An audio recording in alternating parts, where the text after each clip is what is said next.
स्वागत है आप सभी का इस नए वीडियो में जिसमें हम लोग इंग्लिश टेंस सिस्टम पर आधारित 4 प्रश्न हल करेंगे क्योंकि परीक्षा में इसके 4 प्रश्न ही पूछे जाते हैं। Uttar Pradesh board of technical education यानी कि पॉलिटेक्निक स्टूडेंट्स के लिए 4th सेमेस्टर में ये कम्युनिकेशन स्किल 2 में अक्सर ये प्रश्न पूछा जाता है और ये चैप्टर सबके लिए इंपॉर्टेंट है क्योंकि टेंस का जो पुराना तरीका है उस पर अनुवाद पूछा जाता है, ट्रांसलेशन।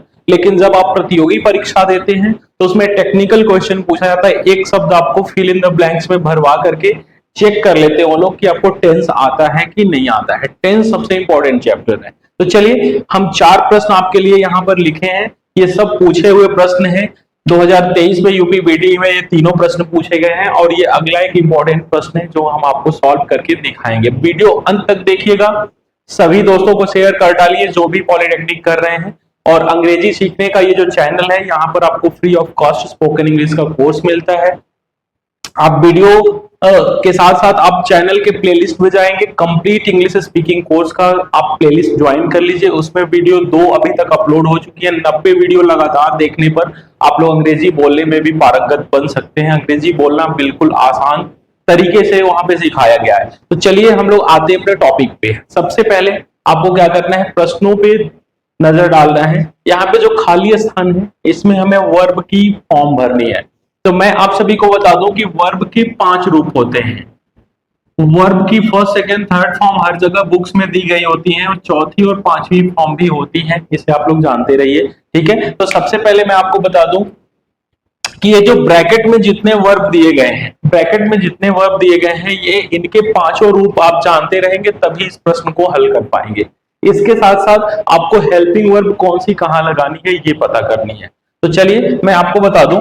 सबसे पहले देखिए, इस सेंटेंस को पढ़ने के बाद आपको पता ये करना है कि इसमें टेंस कौन सा यूज हुआ है। देखिए स्टेप 1 क्या करना है, स्टेप 1 स्टेप्स में यहाँ पे बता दे रहा हूं। सबसे पहले क्या करना है, पहले टेंस को पता करना है, मतलब कि टेंस कौन सा है, ठीक है। उसके साथ साथ आपको फिर अगले स्टेप पे इसमें पैटर्न कौन सा यूज हुआ है, पैटर्न इसमें थोड़ा सा पता चल जाएगा आपको कि कौन सा पैटर्न कैसे यहाँ पे यूज हुआ है और आप उसके साथ वर्ब का कौन सा फॉर्म यहाँ सप्लाई करना है ये देखना है। डिटेल वीडियो में आपको सारी चीजें बताई जाएंगी। ये पहला है, पहले क्वेश्चंस को सॉल्व करना हम लोग सीखते हैं। इसके बाद भी इस पे अभी 2-3 वीडियो टेंस बेस्ड होंगी जो मैं आपको समझाऊंगा कि कैसे टेंस पर आधारित प्रश्नों को हल करना है। चलिए पहले प्रश्नों को सीधा हल करके देखते हैं, ठीक है। ही हैड नेवर, खाली स्थान है देयर। आपको ये पता होना चाहिए कि हैड जो है ना, हैड हर जगह नहीं आता है। हैड आता है तो पास्ट के परफेक्ट टेंस में आता है। पास्ट के परफेक्ट टेंस में वर्ब की हमेशा तीसरी फॉर्म यूज होती है। तो यहाँ पे बी है, बी जो है इसका हम पहले फॉर्म तीसरा देखेंगे। तो बी जो है ना, बी का जो तीसरा फॉर्म होता है वो होता है बीन, ठीक है। तो यहाँ पे बीन आप भरेंगे और आपका प्रश्न हल हो गया। आप चुटकी में आप एक प्रश्न को हल कर सकते हैं, बस एक शब्द भरना है, आपका 1 मार्क्स क्लियर हो गया, ठीक है। चलिए आगे देखते हैं। अगला है क्वेश्चन, द पेशेंट, इन्वर्टेड यहां पर ब्रैकेट में डाई लिखा हुआ है, पेशेंट मर गया था, मर चुका था, before the doctor came, doctor के आने से पहले। तो ये जो प्रश्न है ना सबसे आसान, ये डुअल एक्शन वाले टेंस हैं जो पास्ट परफेक्ट टेंस के अक्सर पूछ लिए जाते हैं एग्जाम्स में। तो यहाँ पे देखिए द पेशेंट, जब 2 एक्शन एक साथ हो, एक काम पहले हो, पेशेंट पहले मर चुका था क्योंकि डॉक्टर के आने के पहले उसका सीरियस इमरजेंसी केस में वो जा चुका था। देखिए तो द पेशेंट यहाँ पे कौन सा टेंस लगाएंगे, पास्ट का परफेक्ट टेंस।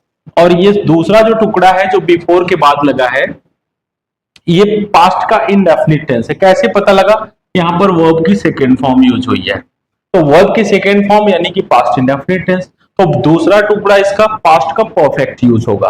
तो द पेशेंट डाई, डाई का तीसरा रूप लगेगा लेकिन हेल्पिंग वर्ब भी साथ लाना है। हेल्पिंग वर्ब कभी कभी बच्चे छोड़ देते हैं, सोचते हैं कि इसमें हम हेल्पिंग वर्ब नहीं भी लिखेंगे तो मेरा आंसर सही होगा। नहीं, आपको इस पूरे वाक्य को एक मीनिंगफुल, अर्थपूर्ण बनाना है, मतलब इसका पूरा एक अर्थ आना चाहिए।